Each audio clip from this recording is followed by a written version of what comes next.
Assalamualaikum warahmatullahi wabarakatuh. Selamat datang di channel Kang Slamet. Kali ini Kang Slamet akan menceritakan sebuah kisah yang berjudul Aksara Jiwa.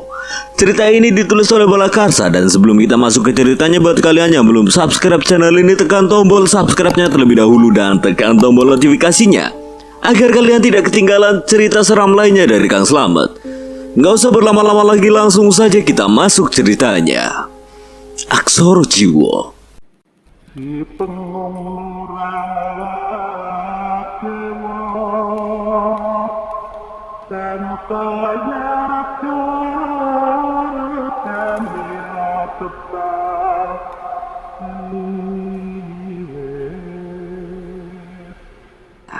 Iki pripun Pak Broto?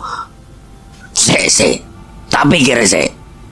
Broto pun mengajak semua warga untuk membawa wanita tua itu ke area tengah hutan, di mana di sana terdapat sumur tua Belanda. Dibawalah wanita tua itu menuju ke hutan. Masih terdengar suara araman kesakitan dari mulut Bu Darsina. Suara itu mungkin terdengar seperti sakaratul maut. Sampailah di sumur tua di tengah hutan. Dilemparkan wanita tua yang sudah tidak berdaya itu ke dalam sumur dan segera semuanya bergegas meninggalkannya. Pokoknya ini sudah selesai. Ayo kembali sekarang. Semua penduduk pun kembali dan pulang ke rumah masing-masing. Hanya Tini yang masih menangis tersendu, yang masih juga berdiam diri di balik pohon asem itu. Namun, pada tepat jam 12 malam, terdengar suara mungkin setan pun akan ketakutan, apalagi manusia jika mendengarnya. Tembang tresno marang desaku. Desa kang ayem lan bungai ati, aja padha sembrono, aja padha salah lelaku. Tongamu muspro. Tiba-tiba langgam suara dan entah bisa-bisanya disertai gamelan yang entah dari mana berubah menjadi teriakan keras wanita tua. Lagu asmara lan kuciwa marang desaku patiku dudu pati, nanging patiku amarga lara atiku marang desaku. Kowe kabeh kudu ngrasake lara sajroning atiku lan saraku. Kabeh kudu mati. Ucap suara yang keras memenuhi desa.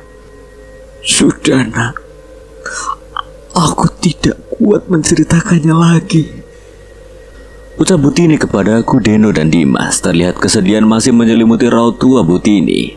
Namun, sepintas kulihat ada seorang nenek tua berjalan membungkuk cepat menuju lift. Wis, Jarno. Ucap Dimas sambil menepuk bahuku keras. Tidak ada lagi yang bisa aku tanyakan pada Butini karena Butini menolak menceritakannya. Kami pun masih kekurangan petunjuk agar masalah ini segera terselesaikan. Namun, Butini meminta sepucuk kertas dan menuliskan sesuatu. Di kertas itu terlihat sebuah alamat dan siapa saja nama-nama yang bisa kami datangi agar lebih menambah petunjuk. Kami seolah lelah akan permasalahan ini. Dan kami tahu tujuan kami besok kemana. Ke dusun mati di sebelah timur Jawa. Manusia selamanya akan haus penasaran. Jika tidak ada rasa penasaran dalam diri manusia, sungguh tak ada tantangan dalam hidupnya. Sore di mega mendung yang berkidung, beberapa bungkus daging berjalan dan bernama menghiasi kota kecilku tercinta. Iki wis kabeh toh? Tanya Deno. Sudah, ayo berangkat sekarang. Di Kemilau Mega pada hari itu kami seakan tidak ada canda, hanya rencana dan rencana tersusun agar jawab akan tanya segera terbuka mihrabnya. Oh Tuhan, lancarkanlah rencana kami. Semua perlengkapan dibanting begitu saja ke bagasi belakang kuda perang. Kami pun lantas tak langsung berangkat, namun kami menginap di rumah sakit atas permintaan Deno. Aku dan Dimas pun mengiyakan. Suasana rumah sakit pada umumnya, baunya lalu lalang, lalu sepi dan malam yang menjadi sunyi. Namun aku melihat dengan mataku di sudut ruang dekat lift itu ada. Dan ada suara langkah kaki kian menghiasi di gendang telinga ini, bergema dan terngiang bertempo yang tidak terlalu lama. Namun, udah ayo pamitan. Ucap Dimas membuyarkan konsentrasiku pada suara langkah kaki itu. Deno dan aku pun langsung menuju kamar Siska, walau aku tahu ada yang mengawasi kami dari balik lorong gelap yang menuju ke lift itu. Kami pun berada dalam ruangan kamar pasien. Kamar yang biasa dengan gorden hijau dan teralis kaca yang usang dan berdebu. Ruang ICU yang kental akan bau semerbak khas rumah sakitnya itu. Tak ada banyak kata yang dilontarkan Deno dengan tujuan guna meminta restu menuju tempat kelahiran pacarnya itu. Sekaligus tempat di mana Bu Tini sendiri pernah menjalani hari-hari yang asli di desa itu. Namun bukan kata panjang atau sebuah wanti-wanti atau sebuah wejangan yang Bu Tini sajikan, hanya ucapan jogonen awakmu kabeh atau jagalah diri kalian semua. Sebuah ucapan Bu Tini, sebuah ucapan sederhana namun mempunyai banyak arti jika kita mau mencari dan menelaah ucapan orang tua. Kami pun tak lupa bersalaman dan meminta restu kepadanya, meminta restu akan sebuah perjalanan yang belum bisa kami bayangkan akan seperti apa. Andai ada jalan yang lebih mudah dari ini, pasti akan kami tempuh, namun tidak ada jalan lain. Jalan keluar dari masalah ini hanya ada dalam sebuah teka-teki yang harus kami pecahkan sendiri di desa yang entah kami belum tahu juga desa seperti apa dan bagaimana keadaan serta peristiwa apa yang pernah terjadi di sana. Namun ketika aku hendak keluar kamar Siska, aku terkejut sejadinya. Astagfirullahaladzim. Spontan mulut ini istighfar meski terucap umpatan. Kulihat nampak awalnya samar, namun ternyata sudah nampak muka yang mengintip dari lorong gelap itu. Sosok yang hanya terlihat kepala dan separuh bagian tubuhnya seperti bersembunyi di balik sela bangunan samping lift. Wajahnya bercucuran darah dan gosong, mulutnya perot dan matanya melotot, senyumannya menyeringai dan perlahan mulai melambaikan tangan kepadaku.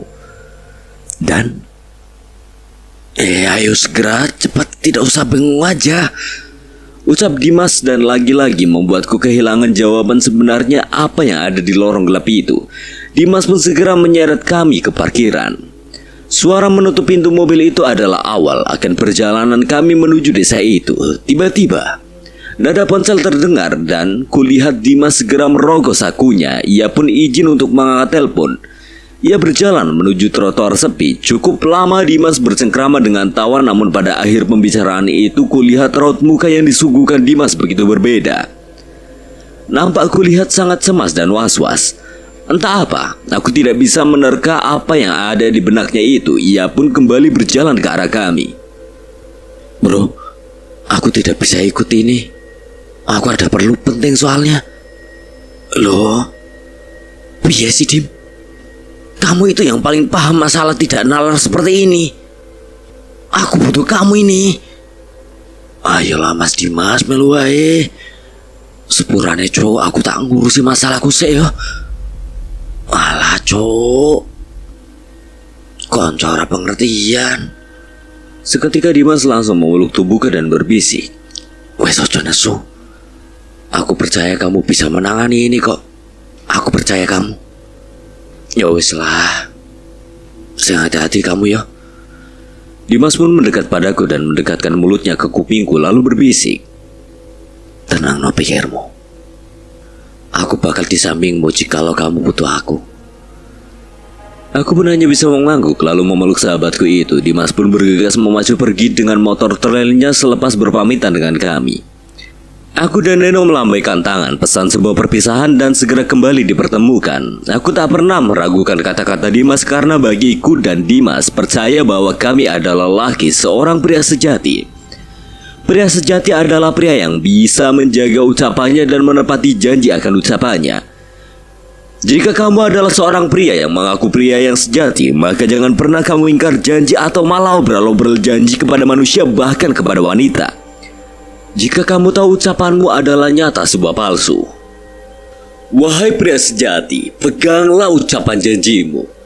Karena jika tidak, maka mulutmu hanyalah sebuah tong sampah yang berkoar mengatakan sebuah keadilan. Namun nyatanya, hanya merampas sebuah keadilan. Ayo berangkat Den, ajakku pada Deno. Deno pun mengangguk dan kami segera masuk ke mobil perang Deno. Arus lambat merayap di segala sisi menjadi pemandangan umum yang terkadang tidak sengaja menyulut emosi. Lampu merah yang lama dan beberapa pengendara yang arogan menjadi ujian akan sebuah kesabaran. Bajingan, lampu sudah hijau itu, cepat jalan! Teriak pengendara tak berwibawa di belakang kami. Kami hanya mengelus dada dan tertawa melihatnya. Kemudian aku melihat tulisan di sebuah truk muatan bertuliskan, Orang sabar mapuro atau tidak sabar terbang saja. Sungguh sarkasme yang pas bagi pengendara tak berwibawa di belakang kami. Namun tiba-tiba ada sebuah notifikasi dari fitur Maps di gawaiku, seolah memberikan bidikan tempat sebuah peta fiktif yang hanya berupa hutan. Aneh, sangat aneh bagiku dan Deno, kenapa Maps itu tiba-tiba mengarahkan ke alas J. Karena yang aku pikirkan akan ucapan Butini adalah alas yang satunya, tapi tidak apa. Aku mencoba mengikutinya, barangkali ini sebuah petunjuk. Toh juga jalurnya sama dengan jalur yang akan kami lewati, yaitu pesisir jalan pantai selatan. Jalan-jalan ramai dengan kiri kanan berpanorama dataran tinggi yang permai, menyejukkan mata, namun kali ini terulang kembali. Jangan Den, ada bis itu. Umpatku dengan keras sambil memukul kepala Deno. Bagaimana tidak mengumpat, bagaimana tidak memukul Deno jika dia hampir membuat nyawa hanya sebatas satu ambilan nafas saja. Hanya berjarak kurang dari satu hasta, mungkin kami hanya akan menjadi sebuah rongsokan penuh darah manusia dan menjadi nama yang tertulis di batu nisan nantinya. Sorry cok, aku jadi orang fokus. Kuda perang Deno pun lambat laun melambat dan kakinya berhenti di pinggir jalan. Aku sudah tahu maksudnya apa. Akulah yang akan menggantikan posisi pemacu kuda perang Deno kali ini. Ayo cepet tak gantiin nyupir, daripada nanti kamu nyupir malah celaka. Usapku pada Deno yang padahal sudah tahu bahwa dirinya juga ingin memintaku menggantikannya di kursi pengemudi. Deno turun dari mobil dan aku langsung bergeser ke tempat kursi kemudi. Nah, tak mau aku turun juga. Kesal rasanya nyawa ini dijadikan mainan lagi oleh Deno. Kemudian dengan raut muka cemberut ia memasuki kuda perang lagi. Asuh, tidak usah mukanya kusut begitu. Minta aku setrika mukamu ya. Aku tahu ini bukan perjalanan biasa dan akan berat. Akan aku coba untuk membuatnya terasa perjalanan layaknya dan mau wisata. Ora cok. Cukup senang melihat Deno sedikit tersenyum, itu membuatku lega. Kawan, meski aku selalu tak sopan dan sering membulimu, aku sebenarnya sangat peduli padamu. Mari berjalan bersama dan song-song masa depan di depan mata. Ucap dalam batinku sambil melihat senyum sahabatku Deno. Kami pun kembali melanjutkan perjalanan dengan aku yang menahkodai kuda perang Deno. Namun tiba-tiba Maps menunjukkan lokasi fiktif dan seperti menebak lokasi itu untuk kami datangi. Sungguh aneh karena tidak seperti alamat yang diancar-ancarkan atau ditunjukkan oleh Butini, namun malah menyuruh kami menuju ke dataran tinggi perbukitan di sebelahnya. Tadi Den, kok Mapsnya malah mengarah ke tempat itu ya? Lah terus gimana ini? Aku pun mencoba untuk tenang dan mengambil nafas dalam-dalam lalu mengeluarkannya perlahan-lahan. Berasa seperti orang mau lahiran aja tuh. Aku pun menghentikan laju kuda perang ini. Aku terdiam dan Deno pun juga ikut terdiam. Kami saling bertatapan dan sesekali saling memalingkannya. Cukup lama dan refleks aku tertawa mengagetkan Deno. Jancuk. Aku lebih tertawa melihat Deno terkejut sambil memegang dadanya dan melihat mukanya yang memerah. Oh pocok, ngaget-ngageti wae. Sudah Den, percaya saja, kita ikuti saja arahnya G-Maps itu. Hehe. Beneran ini cok. Tolong percaya aku sayang awamu. Tolong percaya aku maksudnya. Jancok malah nyanyi. Mbok serius sedikit ya cok. Beno gak sepaneng toh su. Perjalanan kami lanjutkan lagi. Mungkin memakan waktu yang cukup lumayan karena harus memutari bukit yang kira-kira mempunyai ketinggian 2000 mdpl. Jalan yang naik turun tajam dan tentunya dengan belokan yang sangat tajam. Tapi alhamdulillah meskipun aku belum terlalu mahir, namun serasa tangan dan kaki ini terkesan lihai dalam menyusuri jalan menuju desa yang belum tahu di mana keberadaannya. Tiba-tiba kapal perang Deno berhenti berfungsi, padahal G-Maps menunjukkan tujuan sampai sebentar lagi. Cok, apa ini Den? Yo ndak tahu kok tanya saya. Yaudah, ayo turun. Perkumpulan asap begitu. Ya udah, ayo. Kami pun turun dari kapal perang Deno dan melihat apa yang salah dengan kapal perang ini, kenapa bisa tiba-tiba mati. Kepulan asap membumbung sampai memenuhi hutan pinus di kanan dan di kiri kami. Suara serangga kami dengar memekikkan telinga. Kap mesin ku buka. Benar saja mesin sangat panas dan mengebul. Cok, ini radiatornya kering. Kamu lupa isi airnya ya? Hehehe, sorry. Ada air tidak? Tidak, Cok. Lupa aku juga. Waduh. Ada jerigen tidak? Coba aku carikan air, siapa tahu di sekitar sini ada mata air. Nih, kamu tunggu di sini aja yo. Aku mau cari air dulu. Ia hanya mengangguk meski ku tahu bahwa di raut wajahnya tidak bisa bohong. Deno sangat takut ditinggal sendirian. Tapi apa boleh buat, karena hanya jaga-jaga agar armada kami tetap di situ dan tidak. Aku hanya takut kemungkinan yang belum aku tahu akan terjadi. Ku tinggalkan Deno di kapal perangnya dengan sedikit perasaan tidak tega. Aku pun beranjak menapaki jalan yang asing bagiku ini. Ku susuri tiap jengkalnya, hanya berupa hutan pinus yang gelap dan hanya sedikit sinar mentari saja yang masuk. Ilalang yang tinggi dan suara serangga serta suara kicau burung yang menghiasi tiap gema hutan ini. Suara deru air ku dengar di gendang telinga ini. Dengan insting alamiku ikut berbunyi deru air itu. Dan benar saja di bawah sana ada aliran sungai yang tidak terlalu besar dan mungkin terkesan dangkal. Aku turuni tanah yang basah dan sedikit licin guna menuju sungai itu. Dan tiba-tiba kakiku terpleset juga terjungkal. Untung saja kepalaku tidak tertancap batu yang meruncing itu. Hampir saja. Ku buka tutup jerigen dan mulai mengisi jerigen ini. Sekilas ku pandangi sekitar. Sekelebat kulihat ada seseorang berjalan di seberang sungai sana. Mataku sedikit kabur namun ku coba pandangi lagi. Tapi kabut tipis pun turun dan aku segera bergegas pergi dari sungai ini karena jerigen telah penuh ku isi. Namun lagi-lagi nampak kulihat memang ada yang mengamatiku. Benar, memang benar ada sesuatu di balik pohon besar di seberangku itu. Rambut yang panjang terurai dan hanya terlihat tangannya. Masa bodoh. Aku segera pergi dari sini. Untuk apa aku mengurusi hal yang mungkin tidak ada hubungannya dengan apa yang ingin kami cari? Ku tinggalkan sungai itu dan beranjak melangkahkan kaki menuju Deno.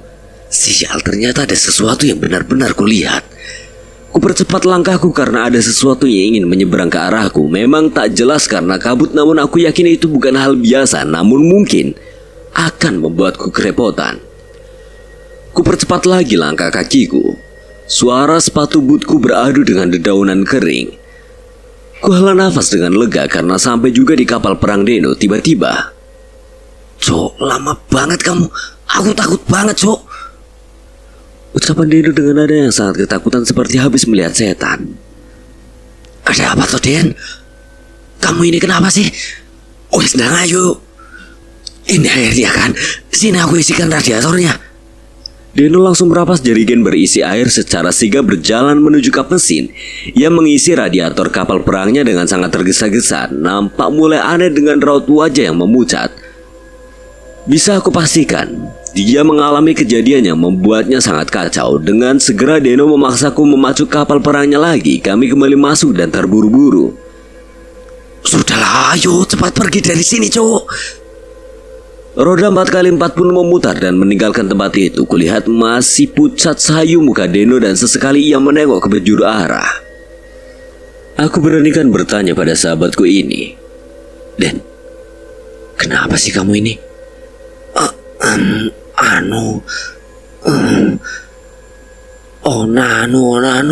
Anu cilik, Cok. Tidak usah bahas anu. Lepas saja bicaranya, jancuy.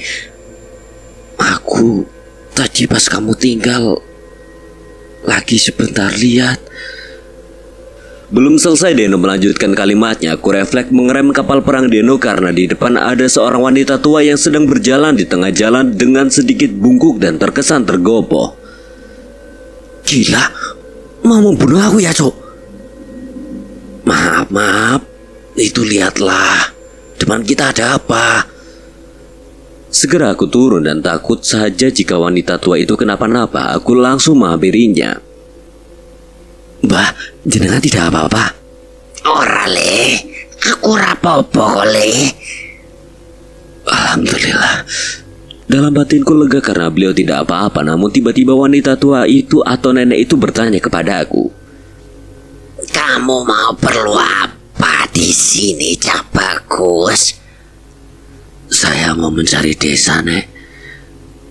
Walah, Ucapnya singkat dan terkesan malah menyeramkan. Senyum yang membuat bulu kuduk merinding tiba-tiba. Lama sekali, ayo keburu hujan ini. Sebentar, Den, ini ada Simbah. Siapa tahu kita ini dapat petunjuk tempat yang kita cari ini loh. Cak Bagus, desa yang mau kalian datengin itu dekat kok. Di mana itu, Mbah? Lurus di sana ada persimpangan. Ambillah yang kanan, Cak Bagus. Mengko lurus terus meneh. Kalau kalian melihat air terjun dan danau, nah itu. Nah, apa, Mbah? Diam dulu. Monggo, Mbah, dilanjut. Nah, keluar sana belok kiri lurus saja. Kok kayak lirik lagu lagi ya, Cok? Hush. Gak sopan. Diam aja dulu kamu, Den. Maaf, Mbah. Kalau mulut teman saya tidak sopan. Arapopo, Cak Bagus. Ya sudah, ini mau petang. Ini ya mau hujan juga. Kalian semua mampir dulu ke gubuk Simbah. Nanti menginap sekalian 1 malam.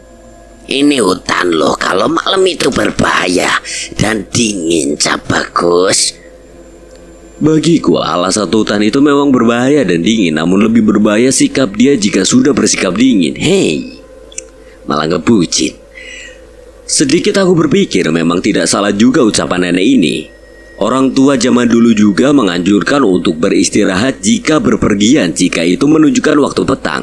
Pamali kalau kata orang tua dulu. Namun sepertinya kami tidak bisa mengiyakan tawaran beliau karena kami harus secepat mungkin menuju desa itu karena waktu yang sangat terbatas. Terima kasih sebelumnya, Mbah. Tapi mohon maaf waktu saya mepet. Saya ada perlu perihal penting soalnya. Ngapunten sak derenge. Nama jenengan siapa ya, Mbah? Siapa tahu besok kalau masih ada waktu saya mau bertamu atau berkunjung ke rumah Simbah. Jenengku Darsinah, Cak Bagus. Sri Darsinah. Aku seperti tidak asing ketika mendengar nama itu. Tapi dari mana nama itu pernah aku dengar? Mungkin hanya perasaanku saja. Gimpun, Mbah. Saya mau pamit dulu. Terima kasih ya.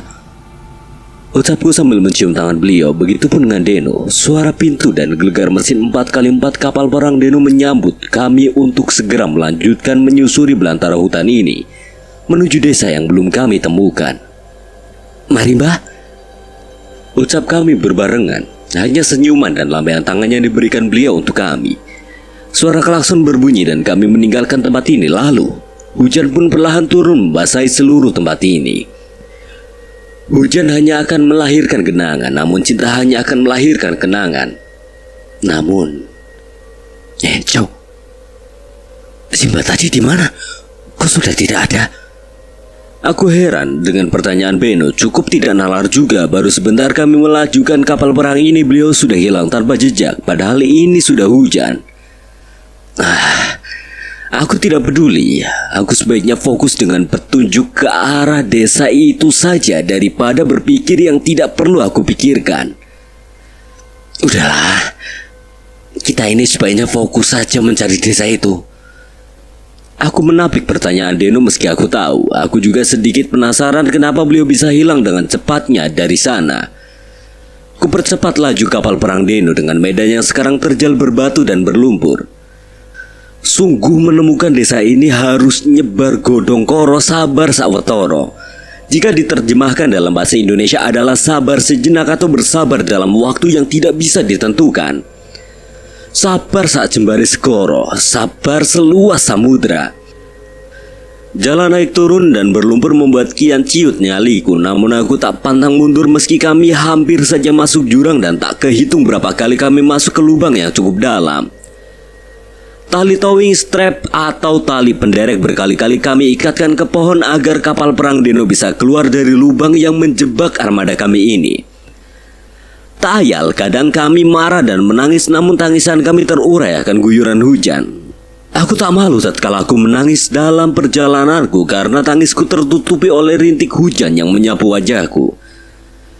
Sungguh perjalanannya memaksa raga dan jiwa untuk mundur, namun aku tetap menyemangati sahabatku ini.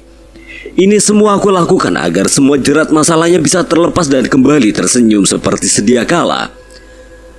Sahabatku, meski badanku serasa remuk, aku akan tetap berpura-pura kuat di hadapanmu. Aku tak mau jika kau melihatku remuk, hatimu dan ragamu pasti juga akan ikut merasakan remuk. Lepas aku berlari setelah merekatkan tali derek ke pohon besar, aku berlari menuju belakang kapal perang Deno yang terperangkap di lubang. Den, gas terus. Wes cowok, tidak usah kamu paksakan dirimu. Kalau memang ini tidak bisa lanjut, istirahat sampai reda. Kita balik saja. Ingatlah Siska, Den. Yang masih di kasur tidak bisa apa-apa.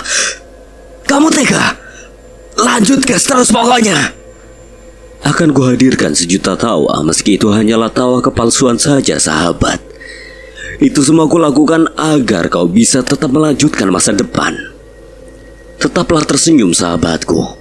Aku berjanji ini adalah kali terakhir aku melihatmu menjatuhkan air mata. Dan akhirnya kapal perang Deno keluar dari lubang perangkap ini. Tangis Deno pun pecah mengalahkan derai hujan yang deras. Kuhampiri sahabatku itu di kursi kemudinya. Aku peluk dia yang masih berlinang air mata. Semangat. Hanya anggukan kepala yang ia berikan padaku. Ayo, masih semangat kan?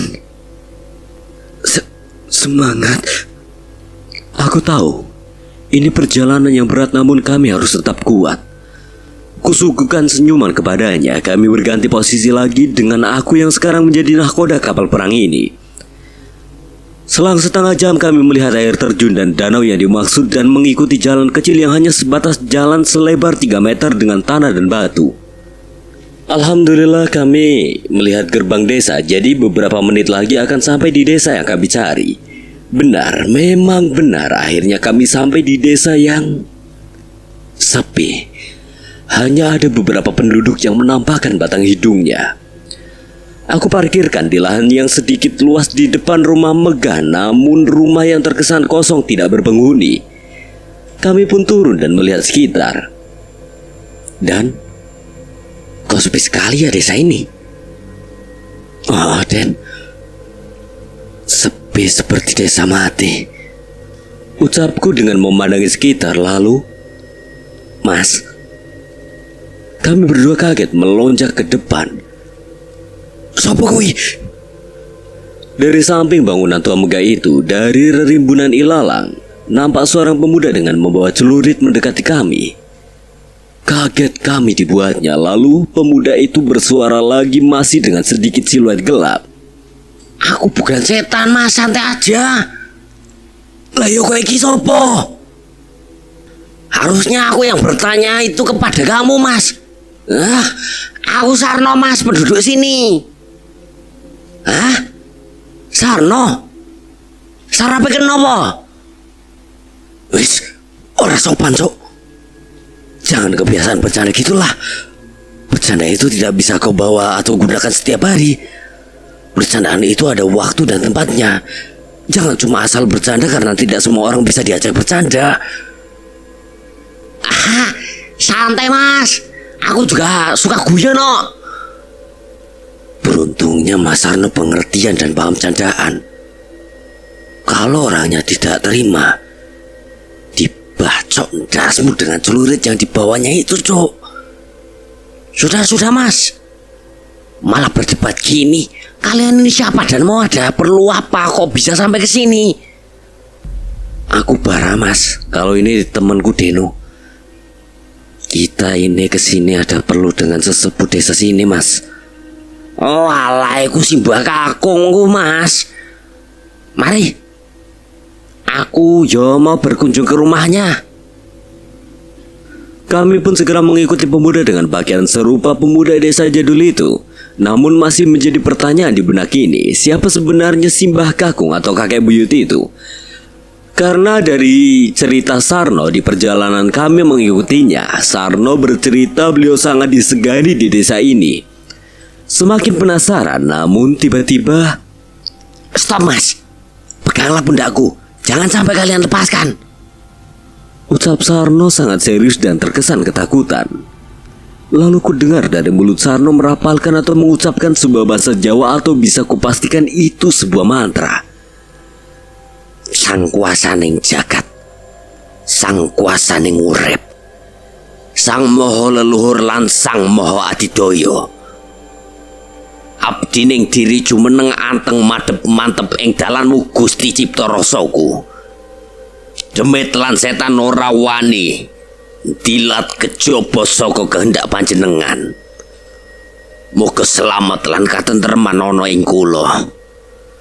Nampak dari jauh, kulihat wujud yang masih samar bergelantung di pohon beringin tua. Lalu Sarno memegang tangan kami erat dan tetap membuat kami tak kemana-mana. Pokoknya tenang, Mas. Ini bakal selesai jika kita semua bisa tenang. Apa yang sebenarnya ditakutkan Sarno? Dan apakah yang akan kami hadapi? Mas, pokoknya jangan pada bergerak apalagi lari. Tetap tenang dan waspada. Tatapan Sarno begitu membabi buta dalam gelapnya malam yang merayap. Dingin pun kian serasa menggerayangi tubuh keperjakaan kami. Nafas Sarno terasa berat dan memburu. Bagai kami sedang dijaga Sarno dari sesuatu yang sangat berbahaya bagi jiwa kami. Nafas dan benturan gigi Sarno bagai suara nyaring yang memekakan telinga kami. Bahkan hembusan ranting dan angin yang saling memadu kasih masih kalah nyaring dengan deru napas berkolaborasi dengan benturan gigi pada Sarno. Deno nampak begitu ketakutan sejadinya ketika ada sekelebat bayangan cepat melompat dari pohon ke semak belukar di dekat kami. Cuk, aku takut. Hanya kata lirih itu yang dikatakan oleh Deno untuk menggambarkan rasa takutnya. Shh, diam dulu, Mas. Sebentar lagi kita harus kuat dan jangan ada sekali-kali punya rasa takut pokoknya. Tiba-tiba terdengar suara dibarengi semak belukar yang bergerak dan tiba-tiba hanya babi hutan yang keluar dari semak belukar itu. Sejenak hati kami semua di sana merasa kelegaan, namun terdengar suara tawa yang begitu menakutkan yang langsung menyambar dari belakang kami. Suara yang menakutkan serupa suara mak lampir di film misteri Gunung Merapi. Sontak kami langsung berputar mencari sumber suara tawa menakutkan itu. Dan ketika kami berbalik, benar saja kami melihat pemandangan yang sangat mengerikan yang tepat ada di depan kami. Jelas, sangat jelas diri ini melihatnya. Seperti seorang nenek tua, nenek dengan pakaian batik lusuh, nenek yang putih rambutnya, nenek yang matanya buta satu, tubuhnya seperti hitam terbakar dan jelas sekali rupanya, yang sangat membuatku merasa gemetar begitu hebat. Tidak, aku tidak boleh takut. Namun, tiba-tiba aku rasakan tangan ini bagai merasakan sakit. Sakit yang begitu hebat. Lalu, Mas, pokoknya jangan dilepaskan. Tetap pada gandengan dan terus waspada. nampak aku lihat sepintas Deno juga merintih. Ia juga menahan rasa sakit di pergelangan tangannya dengan ekspresi meringis kesakitan. Sarno pun komat kamit seolah merapalkan sebuah mantra. Namun aku sama sekali tidak mengerti apa yang ia rapalkan dengan bacaan terbata-batanya. Mas, tetap ingat Tuhan, Mas. Apapun yang akan terjadi, pokoknya tetap bergandengan. Jangan dilepaskan. Ini untuk keselamatan kita semua, Mas. Sakit. Aku merasakan sakit. Tangan ini bagai terasa ingin diremuk oleh Sarno. Bagaimana? Tidak. Cengkeramannya begitu kuat sampai Deno kulihat merasa pucat menahan rasa sakit. Sekaligus menahan rasa takut di benaknya. Ingin aku berteriak. Sakit, Cuk! Dan ku sepak kepala Sarno yang membuat tanganku merasakan sakit begitu hebatnya. Namun semua itu aku urungkan karena aku tidak mau ada salah satu dari kami yang mengalami hal naas jika aku melakukannya. Tiba-tiba pepohonan di sekitar kami diterpa angin yang seperti badai. Pepohonan bagai menari, melenggak-lenggok di sekitar kami. Sosok itu hanya tersenyum menyeringai lalu tiba-tiba pergi meninggalkan kami. Namun aneh, nenek itu berjalan mundur. Langkahnya begitu cepat, namun aku bisa dengan jelas melihat bagai slow motion. Alhamdulillah mas, sudah selesai. Itu sambutan khusus untuk kalian mas. Jancuk, undangan khusus katanya. Ditambah masih sempat-sempatnya ia tersenyum. Padahal baru saja ia hampir meremukan pergelangan tangan kami. Tangan kami pun dilepaskan oleh Sarno. Aku sempat menggerutu kesal dan memegang tanganku, memastikan tidak ada sendi di pergelanganku yang meleset akibat ulah Sarno. Monggo mas, dilanjut lagi. Kami pun melanjutkan perjalanan lagi menuju tempat yang katanya seorang pemangku ada di sana. Penduduk di sana menyebut beliau Mbah Nang. Singkatan dari Mbah Lanang itu ujar dari Sarno selaku penduduk desa. Diajaklah kami kembali berjalan di jalan setapak yang licin karena kontur tanah yang sedikit lembab. Tidak lama kami berjalan sampailah kami di gubuk yang sederhana dengan anyaman bambu dan atap berupa welit. Di sebelah gubuk terdapat banyak tumpukan kayu bakar dan sedikit jauh terlihat sumur dan bilik kamar mandi yang terbuat dari anyaman bambu juga.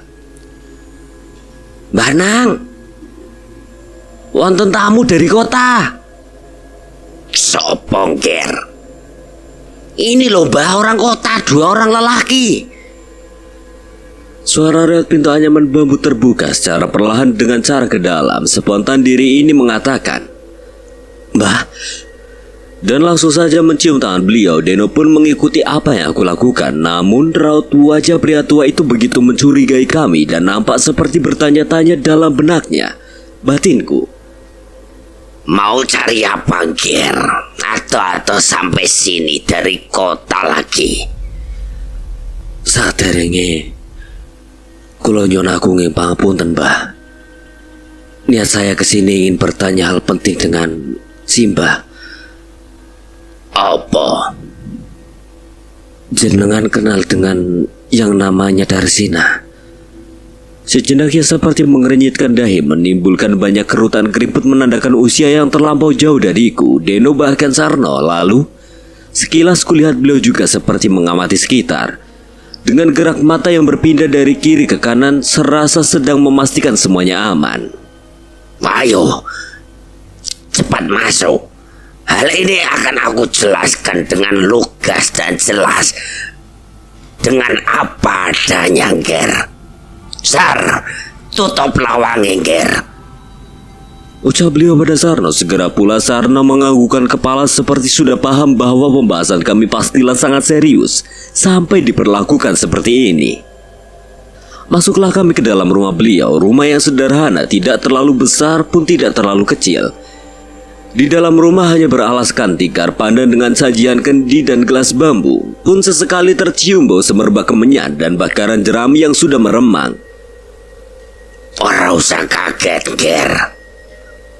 Di sini itu banyak nyamuk, jadi harus membakar kemenyan dan jerami. Memang itu sudah hal biasa jika hidup di desa seperti ini, Ger. Ucap penjelasan beliau dengan tawa yang menggelegar nampak sangat amat berbeda jika dilihat dari kesan awal tadi.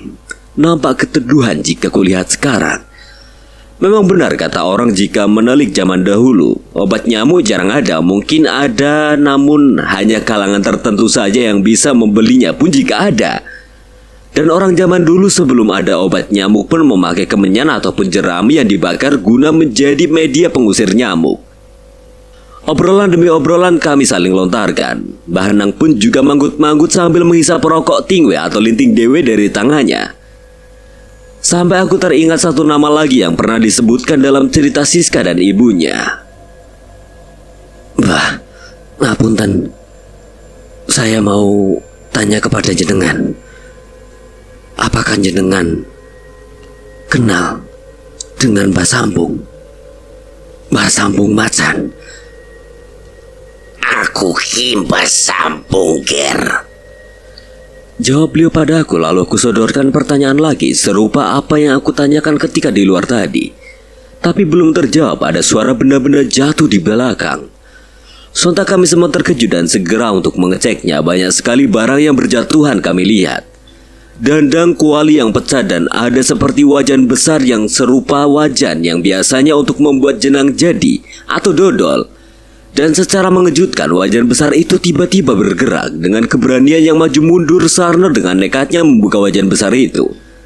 Sarno nampak penasaran apa yang sebenarnya ada di balik wajan itu.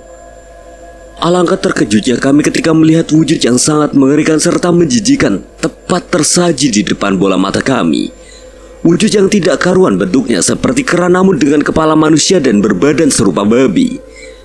Lalu dengan sigap, Bahanang atau Mbah Sambung segera menutup kembali wajan besar itu kepada makhluk berbentuk tak karuan itu. Sembari menutup wajan besar itu, Mbah Sambung berkata, Ayo Tundise, sholat dulu soalnya sudah mendekati waktu sholat.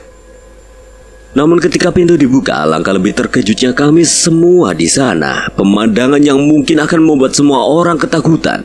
Kami semua melihat dengan jelas wujud nenek-nenek dengan posisi tubuh dan tangan seperti menguping dari luar ada di depan mata kami. Nenek-nenek itu tampak sadar kami sudah melihatnya, tapi sungguh menakutkan. Nenek itu hanya tersenyum menyeringai, lalu berangsur pergi meninggalkan kami yang masih merasa tidak percaya akan baru saja apa yang kami lihat. Terlebih bagiku dan bagi sahabatku Deno, kami semua pun mencoba untuk tidak membahasnya. Segera semua dipinta Mbah Nang untuk mengambil wudhu dan segera menunaikan sholat. Setelah selesai sholat, kami segera pula dipinta Mbah Nang untuk beristirahat dan akan menjawab semua pertanyaan kami serta menceritakan hal-hal yang berhubungan dengan hal mengerikan yang pernah terjadi pada masa lampau oleh Mbah Nang. Aku dan Deno tidur di tempat Sarno, namun ada yang membuatku penasaran. Kenapa malam-malam seperti ini banyak bayi yang menangis? Kenapa bisa aku bilang banyak? Karena sungguh aneh. Karena dari perjalanan Sarno memang di malam hari setiap rumah yang memiliki jabang bayi, rumah itu akan dihiasi suara tangis bayi yang begitu kencang dan begitu lamanya. Itu semua karena teror yang masih belum bisa dipatahkan, dan sebenarnya teror itu sempat berhenti beberapa tahun lalu. Namun ketika kami datang, kenapa teror itu datang lagi? Itu juga sempat aku lihat bahwa Sarno sedikit mencurigai kami. Terlebih ditambah akan rentetan peristiwa mengerikan yang sempat kami semua alami tadi. Sarno juga berujar bahwa makhluk nenek-nenek itu terkadang juga suka berjalan di atap-atap warga. Terkadang pula jika atapnya rusak, jika ada celah. Ketika ada yang mencoba melihat celah itu di malam hari, ia akan melihat pemandangan cukup sedap, yaitu senyuman menyeringai dari nenek-nenek itu. Singkatnya, kami dipinta segera tidur oleh Sarno. Kebetulan aku dan Deno tidak sekamar yang sama. Kami tidur di tempat yang berbeda namun bersebelah-belahan. Dalam tidurku aku bermimpi ada sumur tua. Sumur itu tepat berada di tengah hutan dan ada sebuah suara terdengar tapi tidak dapat aku lihat wujudnya. Ia berkata, Itu atas itu, Ger. Kamu harus segera ke sana jika ingin mendapatkan jawaban dari pertanyaanmu. Lalu aku seketika terbangun dan beranjak ke tempat Deno tidur. Kulihat Deno hanya berdiam diri di pojokan, kakinya ditekuk dan dipeluk oleh tangannya. Ia melihat ke kanan dan ke kiri seperti ketakutan akan hal apa yang belum aku tahu. Dan ada apa? Ia masih sedikit linglung. Tatapan matanya nampak sayu, terlihat dari bola matanya yang secara aktif menari memastikan sesuatu. Kudekati dan ku coba menepuk pundaknya. Pelan sembari ku ulang pertanyaanku. Dan ada apa? Dia tergugah, terkejut dari kegiatannya tadi. Sepertinya ia tadi setengah sadar pikirku sampai tak menghiraukan pertanyaanku. Jangan suka melamun, tidak baik. Cuci muka dulu sana. Mari ngono. Nanti berkumpul di rumahnya Mbah Nang lagi. Bro, tadi malam aku tidak bisa tidur. Kenapa? Ia lalu bercerita bahwa tadi malam seperti ada suara genteng yang bergeser sampai menimbulkan sebuah celah. Dan seketika celah itu membuat penasaran Deno. Ia mencoba melihatnya, alhasil ia mendapati pemandangan cukup menyeramkan. Tepat di celah itu ada yang tersenyum padanya, dan itu adalah wujud dari nenek-nenek yang kemarin membuatnya takut sampai ke celah pori-pori. Ya udah, ayo cepat. Sudah ditunggu Sarno dan Banang sepertinya. Singkat cerita, kami menuju rumah Banang. Di sana Deno yang bercerita duluan akan peristiwa yang menimpanya tadi malam. Lalu ketika aku bercerita akan mimpiku, Banang terlihat terkejut dan berpikir sangat serius. Watesedo itu tempat yang sakral, Ger. Sakralnya itu sampai bisa membuatmu sengsara, karena tempat itu menjadi tempat terlarang di desa ini. Ucap penjelasan Banang kepadaku dengan sedikit rayuan dan niat yang tulus aku direstui oleh Banang. Dan saat ini juga aku akan diantarkan ke Gapura Alas Peteng. Kami berjalan sekitar 30 menit dari rumah Banang dengan menyusuri area yang kian rapat akan pepohonan. Jelas sekali saking rapatnya vegetasi, bahkan cahaya mentari hanya memberikan remang menyeramkan di alas ini. Mungkin nama Alas Peteng memang cocok disematkan pada alas atau hutan yang menaungi tempat bernama Watesedo itu sendiri. Sampailah kami di gapura kembar, gapura kecil dengan tinggi tak setinggi betis kami. Gapura itu dililit kain lurik menutupi ornamen-ornamen Majapahitan di dalamnya. Ada pula beberapa sesaji ditaruh di kedua gapura itu. Bau semerbak dupa pun kian menambah kesan mistis di area itu. Sarno dan Banang hanya bisa mengantarkan kami di gapura itu. Selebihnya itu hanya kami yang akan melanjutkan menuju sumur tua di Watesedo. Di perpisahan itu Banang berkata dengan penuh keteduhan, Urep iku urup, Ger. Ada muda, ada tua, ada buruk, ada baik. Tapi semua hal mengenai kehidupan sejatinya ada di individu manusia.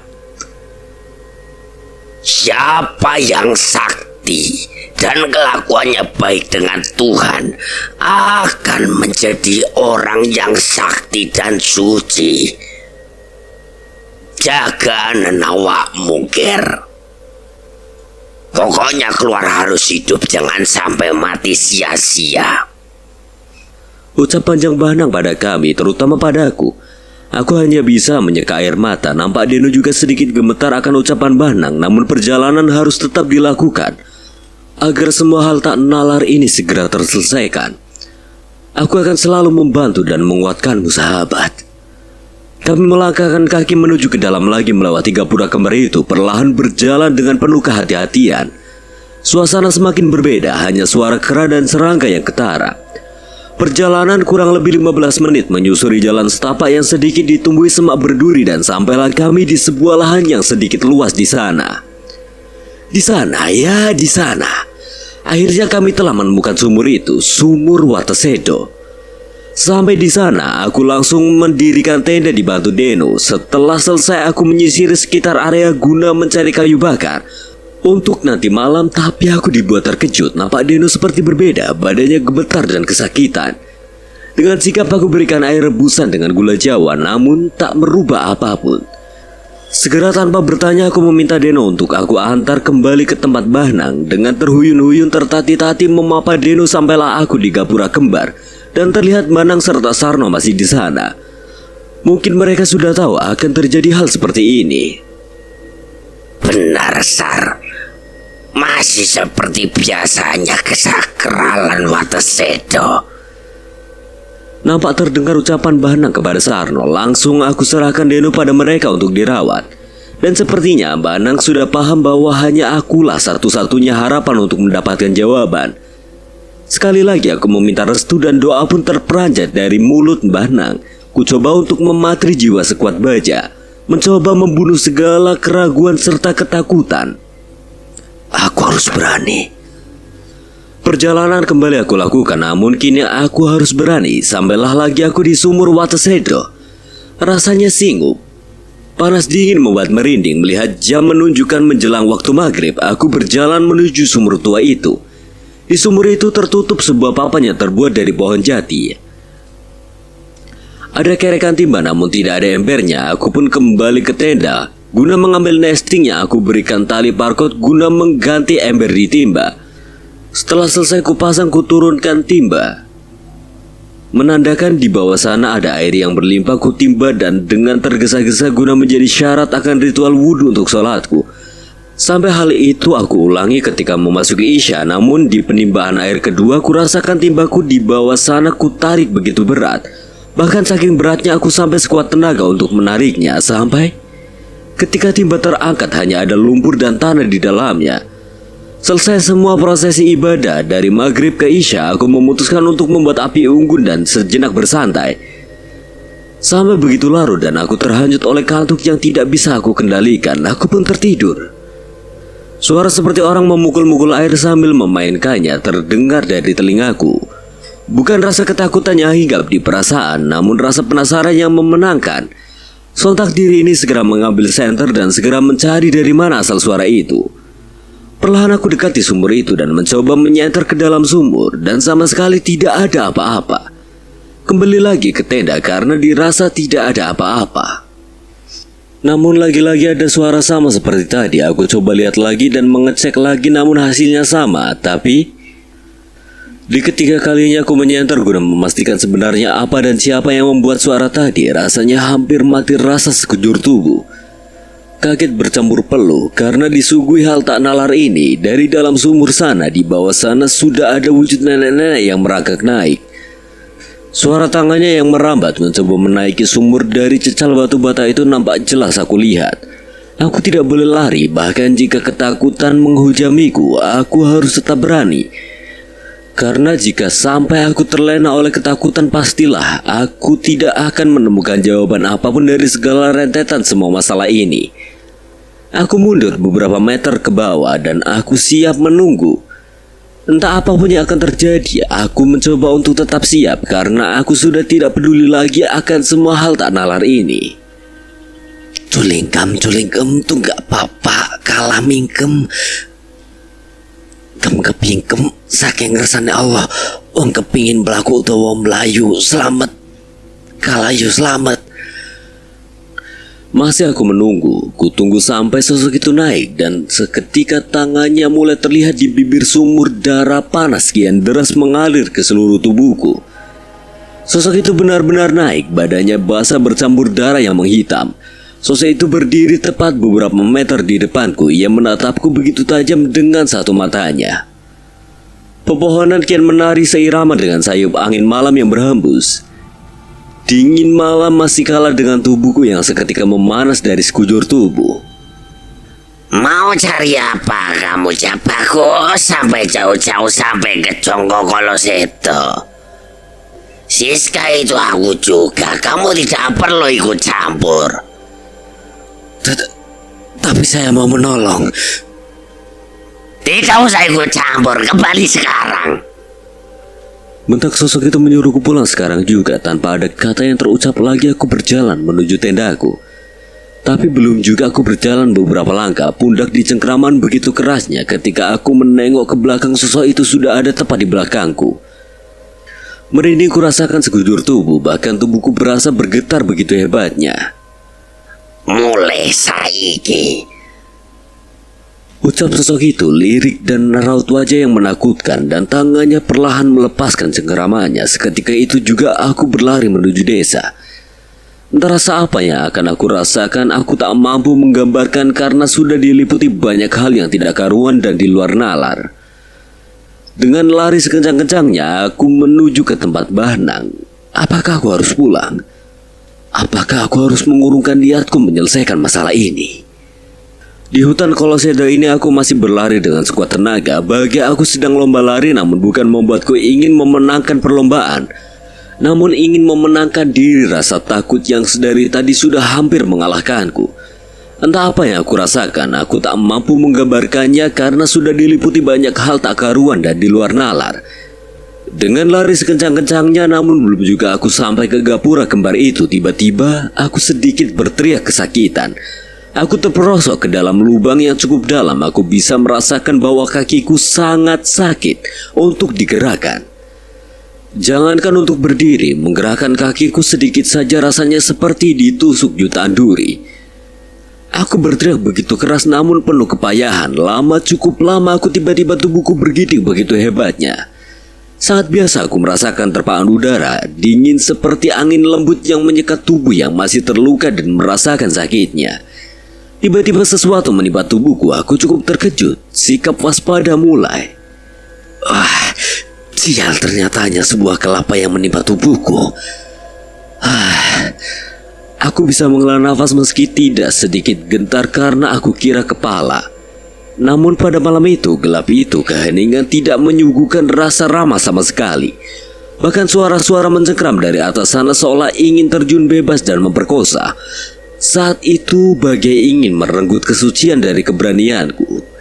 Sial, derai rintik hujan mulai menetes dan menitikkan beberapa butirnya di wajahku yang penuh debu.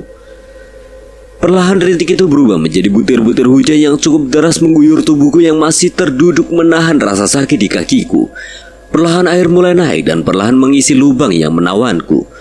Guratan-guratan luka yang tadi aku rasakan kini mulai terasa perih tatkala air mulai mengisi satu hasta di lubang biadab ini. Aku berteriak sekencang-kencangnya karena kini air mulai setinggi dada. Aku mulai gentar. Berdiri pun sudah sangat sulit. Bagaimana aku bisa keluar dari sini? Tetap aku berteriak meminta pertolongan meski aku tahu sudah lama aku berteriak namun sama sekali tidak ada yang menggubrisku.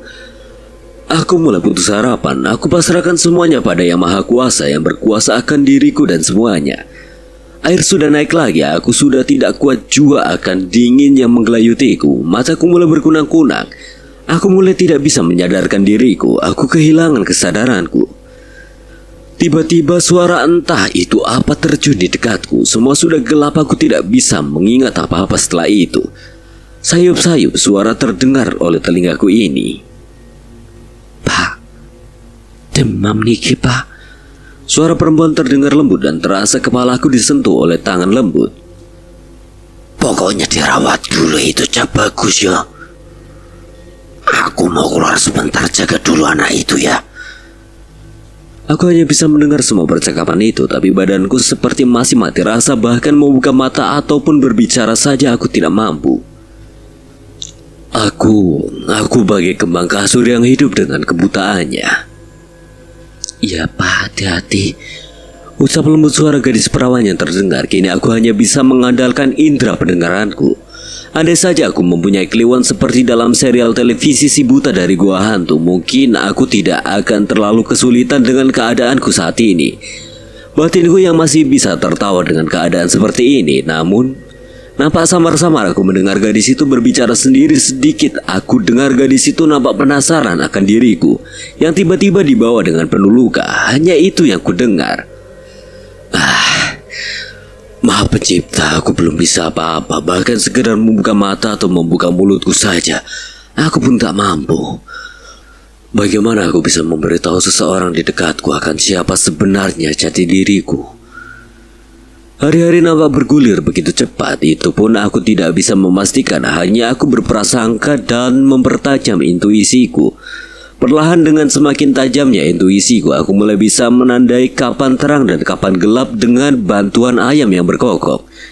Jika intuisiku benar, mungkin sudah sepekan aku berada di tempat yang belum aku ketahui ini, di mana setiap hari pula aku dirawat, disuapi, bahkan diseka oleh gadis itu seperti seorang lumpuh. Sampai aku berpikir, apakah ini mungkin yang dirasakan orang yang sedang koma, hanya bisa mendengar tanpa tidak bisa apa-apa.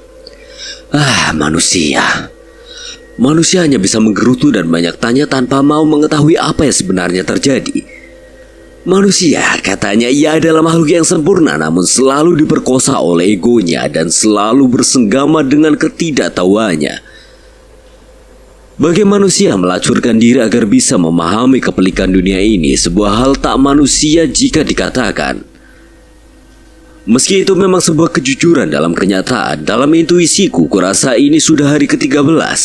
Aku coba untuk menggerakkan jari-jariku perlahan. Aku bersyukur bisa menggerakkannya. Aku coba untuk menggerakkan tangan dan kakiku, dan itu bekerja. Aku merasakan secerca cahaya dalam benakku sebagai manusia hina ini. Aku pun mencoba posisi duduk dan mata masih terpejam. Aku mencoba berdiri tapi mata masih enggan terbuka, bahkan masih sulit sekali terbuka. Aku berjalan, merambat dengan tubuh yang masih lemah layaknya balita. Sekuat tenaga semua itu aku coba. Namun ketika aku mencoba untuk membuka mataku, aku berteriak dengan sangat amat keras. Ku dengar suara langkah cepat menghampiriku. "Mas, tidak boleh bergerak dulu. Kamu masih lemah."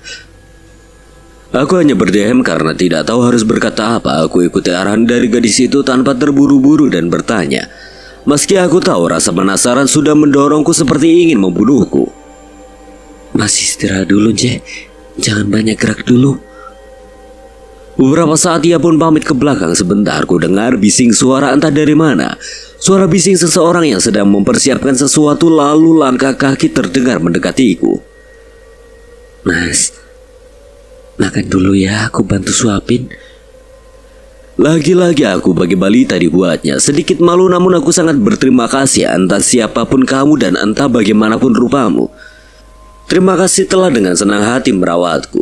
Aku akan selalu berhutang budi kepadamu. Ucap dalam benakku, sedikit terharu akan ketulusannya merawat manusia sepertiku yang mungkin ia tidak mengenal siapa sebenarnya diriku ini. "Kau adalah gadis baik," ucap batinku menaruh percaya walau rupanya tidak bisa kulihat dengan bola mata yang telah buta. Sayup-sayup suara serangga mulai ketara. Suara angin mulai meniup tiap dahan-dahan. Angin memetik tiap dahan bagai petikan senar gitar dengan melodi ritmis di keheningan. "Masih istirahat lagi ya, biar cepat sehat." Aku hanya menganggukkan kepala tanda setuju. Aku dibaringkan di tempat yang kurasa ini terbuat dari bambu. Tak lupa ia menyelimutiku dengan kain tipis agar tidak terlalu kedinginan. Sungguh hal yang jarang aku dapatkan dari orang yang belum lama aku kenal, bahkan aku tahu namanya. Tiba-tiba ucap salam suara itu yang sama seperti pria parubaya tadi pergi. Tapi tunggu, suara ini nampak tak asing. Suara ini cukup aku kenal, namun di mana? Aku terlalu payah untuk bertanya. Aku malu jika salah orang.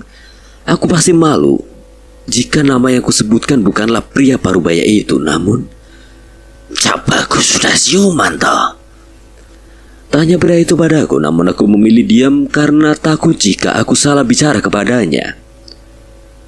"Kamu tidak bisa melihatku?" Tanya lagi pria itu padaku, namun terdengar suara gadis itu seperti menghentikan pria itu melanjutkan ucapannya. Gadis itu pun memberitahu bahwa diriku tidak bisa melihat.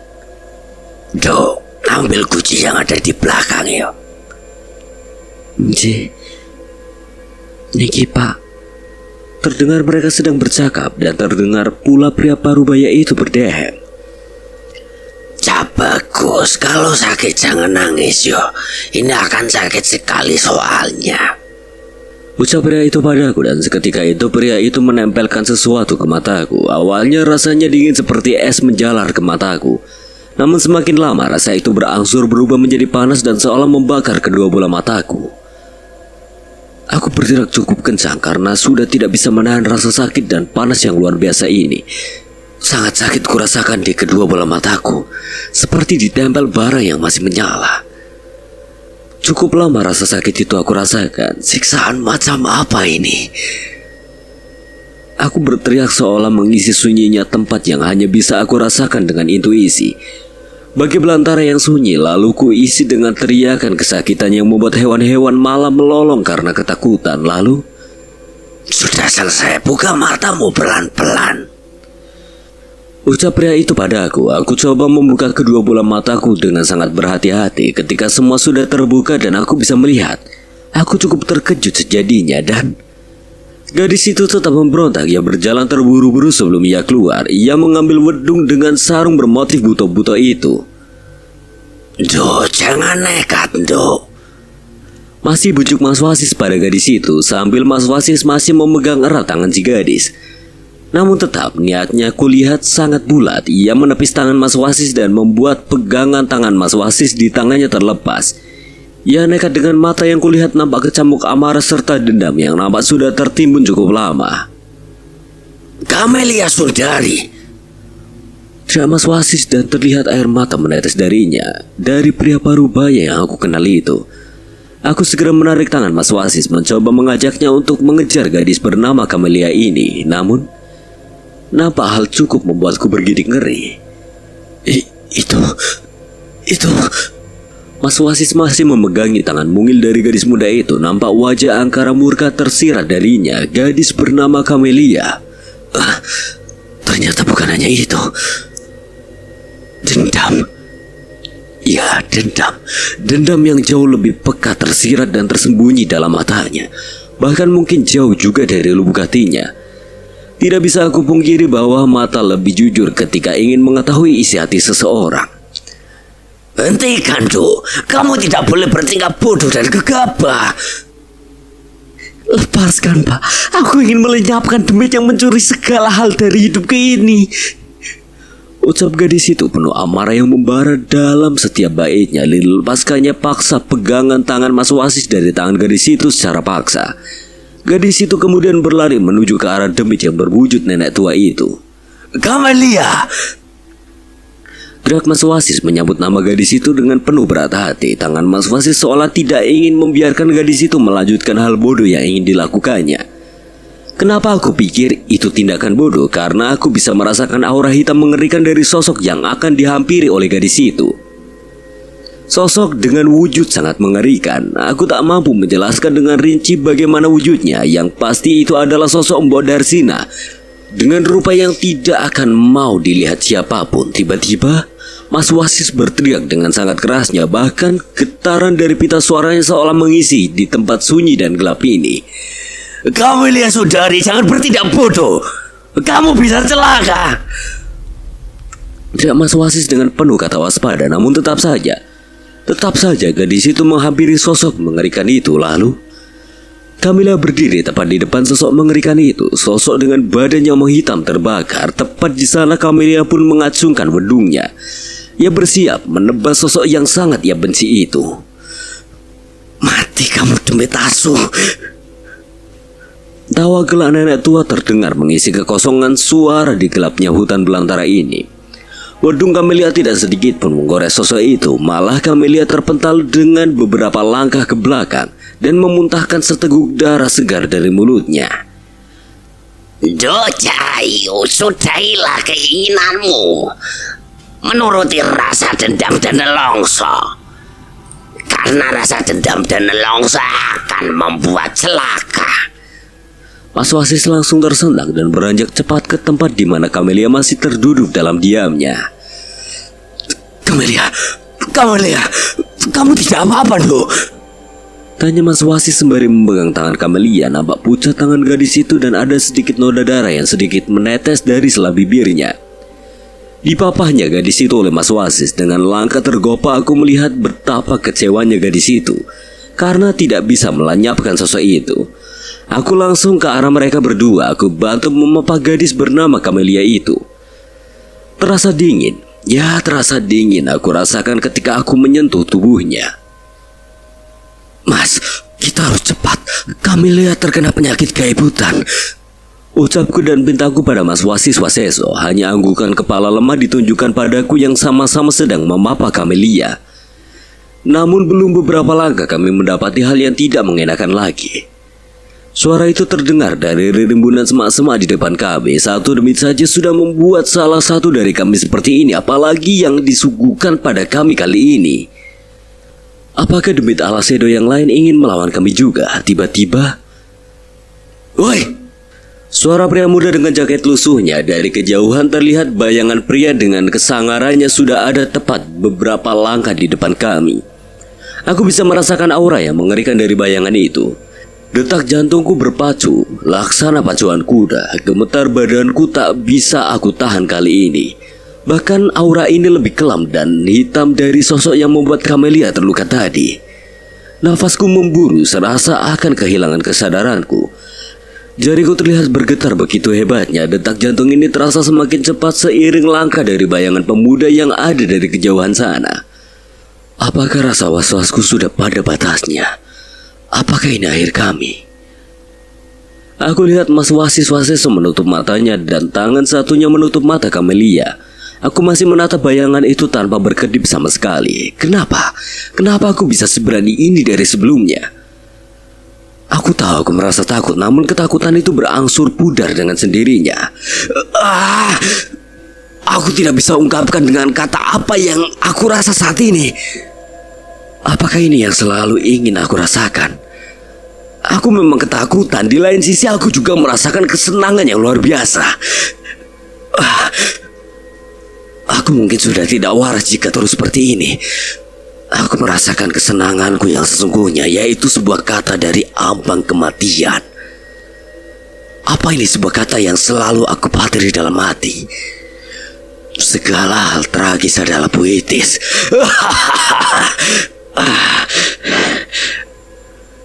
Aku terkejut sejadinya. Kenapa bayangannya semakin mendekat ke arah kami memanggil namaku? Cersekti mawa Gusti. Demit tasrep, demit menungso asrep menungso. Kulo tepak asmo balakarso dawu kalian demit. Padanya nguki nyerat kasunyatan. Mugi tepang parang kalian jagat ireng dunya muspra kuwasa maha kuwasa. Pujalan puji Gusti Kang Maha Agung. Ledakan demi ledakan tersaji tatkala aku tak sadar mengucapkan mantra entah itu apa. Sosok bayangan itu kemudian melesat ke arahku dan... Wah, iki aku. Maaf Dim, kepalaku jadi berat. Tolong Dim. Wah. Aku pun mengerang begitu keras dan kesadaranku pun berangsur lenyap. Aku pun mendengar sedikit kata dari seorang pemuda tatkala aku masih merasakan tak berdayanya diriku. Bal, ojo di Bal. Oi Bal, tangi, ojo komedi. Mas, ojo komedi mas. Mas, ojo keluar. Ucap lagi seorang pria parubaya dan aku rasakan bagian wajahku dimainkan seperti senam wajah. Semakin lama aku rasakan wajahku seperti dimainkan layaknya sebuah komedi yang lucu bagi mereka.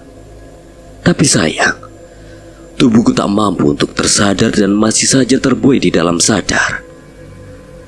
Pak, mulutnya jangan diremas-remas, Pak. Ucap suara pemuda yang aku kenal sambil tertawa tipis. Memang bagian mulutku seolah dimainkan dan seolah diacak-acak. Belum lagi ada rasa perih dan panas di pipi. Lalu tiba-tiba semerbak bau menyengat seperti balsam menyengat hidungku. Dan kurasakan hidungku seperti dipencet keras. Aku tak tahan dengan semerbak bau menyengat itu. Sontak saja aku langsung terbangun. Terdengar juga suara samar yang aku dengar. Koyo patke. Janso. Aku terbangun seketika dan mengumpat. Parahnya lagi, tepat di depanku ada Dimas yang sedang memainkan hidungku sambil tersenyum dan tertawa kecil. Sontak saja tanpa basa-basi karena kesal aku langsung mendaratkan bau gementar ke batok kepala salah satu sahabat jancukku itu. Kenapa salah satu? Karena aku punya beberapa sahabat yang tidak kalah jancoknya seperti Dimas ini. Awalnya amarahku meluap-luap dan ingin melampiaskannya dengan menjadikan Dimas sebagai samsaku. Tapi aku mengurungkan niat konyolku karena satu hal. Aku akan mengatakannya. Tepat di belakang Dimas, di ranjang yang terbuat dari bambu itu, kulihat Camelia tertidur dengan keadaan yang cukup memprihatinkan. Aku merasa iba akan keadaan Camelia. Kenapa kamu suka dengan anak itu ya? Tanya Dimas yang mengagetkanku. Aku terkejut sejadi-jadinya karena bisa-bisanya sahabatku ini bertanya pertanyaan seperti itu di saat-saat seperti ini. Sekian dan terima kasih buat Balakarsa yang telah mengizinkan saya membawakan ceritanya. Apabila ada kesalahan atau kekurangan, Kang Selamat memohon maaf sebesar-besarnya. Akhir kata Kang Selamat pamit undur diri. Wassalamualaikum warahmatullahi wabarakatuh.